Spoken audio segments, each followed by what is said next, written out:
Revelações da ciência sobre os mistérios da vida. Especialistas de vários países estiveram no Brasil para o lançamento de um grupo dedicado à tese do chamado design inteligente. Esses cientistas acreditam que a perfeição e a complexidade da natureza comprovam a existência de um ser superior. O que há por trás do bater das asas de uma borboleta? Ou das cores vibrantes das penas dos pássaros? O que há em comum entre a concha do mar e a força dos furacões? Que mistérios guardam as nossas células e o DNA, o responsável por tudo que somos? Os homens reunidos nesta sala são os principais nomes de um ramo da ciência que pretende responder questões como estas. Ao contrário do que a gente apregoou por 150 anos, há evidências de inteligência na vida e no universo. Eles são estudiosos do chamado design inteligente, uma linha de pesquisa que acredita que a complexidade da vida e a perfeição da natureza comprovam a existência de um ser superior. A vida foi feita pronta, o universo foi feito pronto, planejados por um ser extremamente inteligente, com design, com arte, com perfeição. Marcos Eberlin coordena o Núcleo de Pesquisa em Ciência, Fé e Sociedade, recém-inaugurado por uma das maiores universidades de São Paulo, em parceria com instituições americanas. Outro defensor do design inteligente é o doutor em bioquímica e professor americano Michael Behe.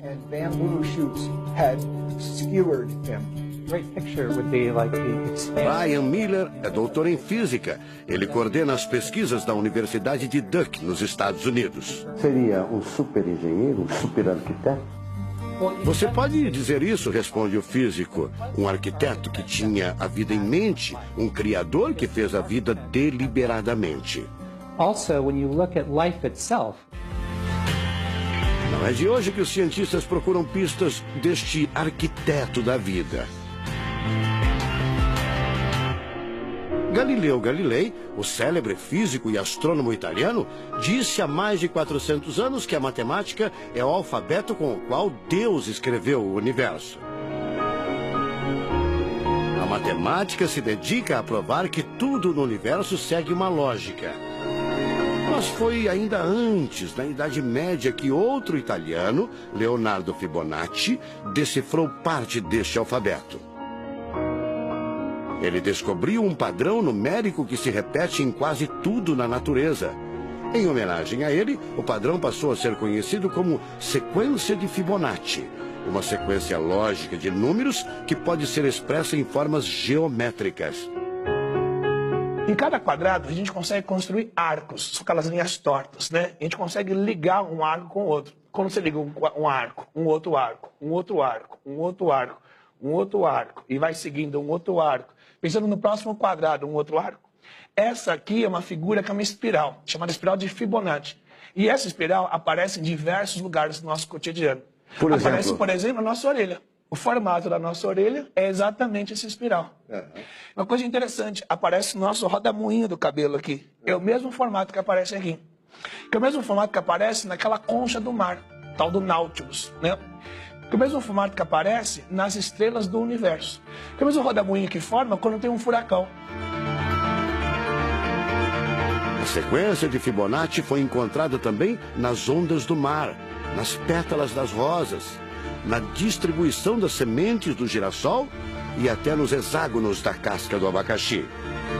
Mais uma comprovação matemática da existência de uma mente inteligente por trás da criação seria o chamado número de ouro, ou proporção áurea, representada pela letra Φ. Número de ouro, também representado pelos dígitos 1,618, está presente na construção de uma das obras mais importantes da antiguidade, o Partenon. Foi usado por Leonardo da Vinci na Mona Lisa, o quadro mais famoso do mundo.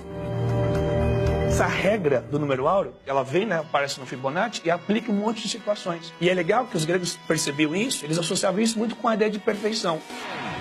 Ele está presente nas asas das borboletas e até nas medidas do corpo humano.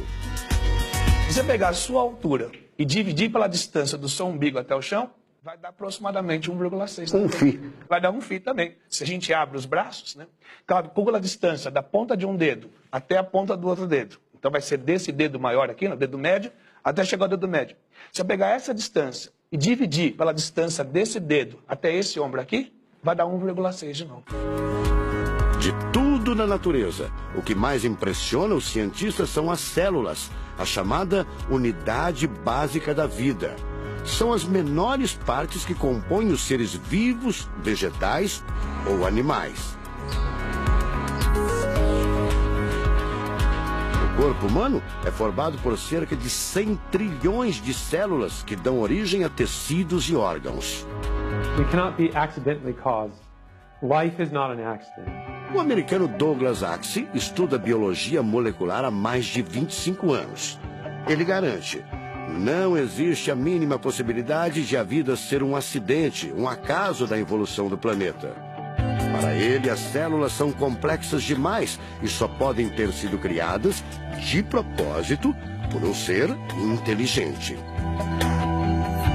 Literally machines that are made out of molecules.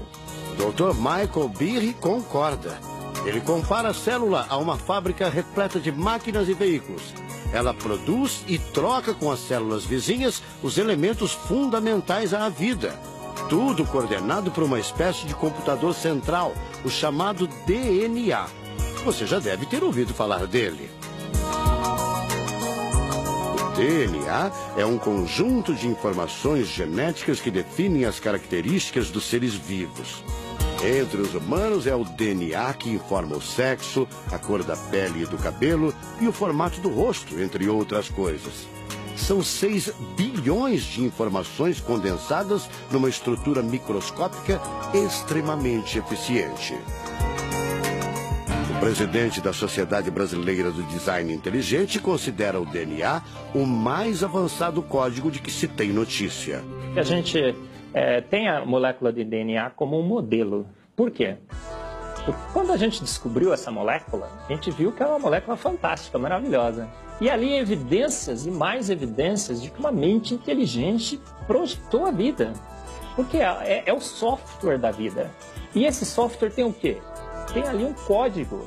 E a gente sabe que códigos emanam de mentes inteligentes. Nos Estados Unidos, um grupo de pesquisadores afirma ter identificado uma sequência de números que sempre se repete no DNA humano. Seria uma espécie de assinatura de Deus, segundo o engenheiro da computação Greg Braden. So now we have a definition. Ao considerar a carga dos elementos químicos do DNA, os pesquisadores teriam identificado o seguinte padrão numérico: 10, 5, 6, 5. Eles então passaram a tentar decifrar esse código e tiveram a ideia de substituir os números por letras hebraicas. Em hebraico, a língua oficial de Israel e que aparece na Bíblia, os números são representados por letras, como explica essa professora israelense. A escrita hebraica é muito antiga. Já tem textos escritos 1000 anos antes da Era Comum. E nesta época ainda não inventaram o sistema decimal dos números que usamos agora. Na Bíblia, o Primeiro Testamento, podemos ver não só os números dos versículos e os números dos capítulos, mas também as páginas. A contagem das páginas está feita em letras e não em números. A sequência numérica 10, 5, 6, 5 foi transcrita para as respectivas letras em hebraico: Yud, Rei, Vav, Rei. Veja o resultado. A sequência corresponde à palavra Javé, ou Deus, em hebraico. Apesar de todo o avanço da medicina, cerca de 90% das informações genéticas ainda são um mistério. professor Eberlin diz que as descobertas científicas trazem implicações sérias para toda a humanidade, mas cada vez mais reforçam os argumentos de quem acredita no design inteligente, a assinatura de uma força superior. A gente vai ter que entregar essa informação para a filosofia e para a teologia. E a gente agora, como bons filósofos e teólogos que todos somos, a gente vai colocar a nossa filosofia e nossa teologia em cima desse dado científico e optar pela melhor opção. Eu, óbvio, acho que a melhor opção é Deus. Como gente, a gente tem esse direito, né, de especular em cima da descoberta científica de que uma mente inteligente orquestrou o universo e a vida.